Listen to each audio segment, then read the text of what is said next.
இப்போ ராமதாஸ் அவர்கள் என்ன நினைக்கிறார் அப்படின்னா, 50 தொகுதிகள தேர்ந்தெடுத்து முன்னாடி 234 தொகுதியும் கான்சன்ட்ரேட் பண்ணி தான் நம்ம தோல்வி தழுவிட்டோம்.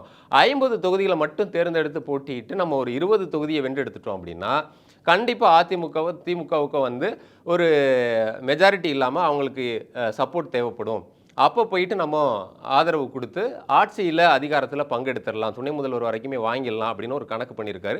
ஏன்னா 2006 தேர்தல்ல மும்முனை போட்டியா இருந்தபோது திமுக, அ அதிமுக கூட்டணி, அது இல்லாம தேமுதிக இப்படி 3 மும்முனை கூட்டணி இருந்தபோது, திமுக வந்து காங்கிரசினுடைய ஆதரவோட தான் அ ஆட்சியில இருந்தாங்க. அதனால அப்போதைய எதிர்க்கட்சி தலைவராக இருந்த அ ஜெயலலிதா அவர்கள் எப்போதுமே வந்து திமுக மைனாரிட்டி திமுகன்னு சொன்னது எல்லாருக்குமே நினைவுல இருக்கும். அப்போ அந்த ஹிஸ்டரி மறுபடியும் திரும்பலாம். எப்படியோ வந்து ஆட்சி அமைக்க போற கட்சிக்கு அறுதி பெரும்பான்மை இருக்காது. அப்ப நம்ம இப்படி ஒண்ணு பண்ணுனா, அது பலனளிக்கும்னு அவர் நினைக்கிறாரு.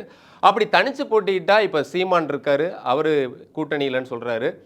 ஏற்கனவே 2 கூட்டணிகள் வலுவா இருக்கு. திமுக, அதிமுக. அப்போ பாமக, தாவேக இப்படி 5 முனை கூட்டணி வந்து யாருக்குமே திமுக, அதிமுகவ தவிர பலனளிக்காது அப்படின்றது வந்து தெரியுது.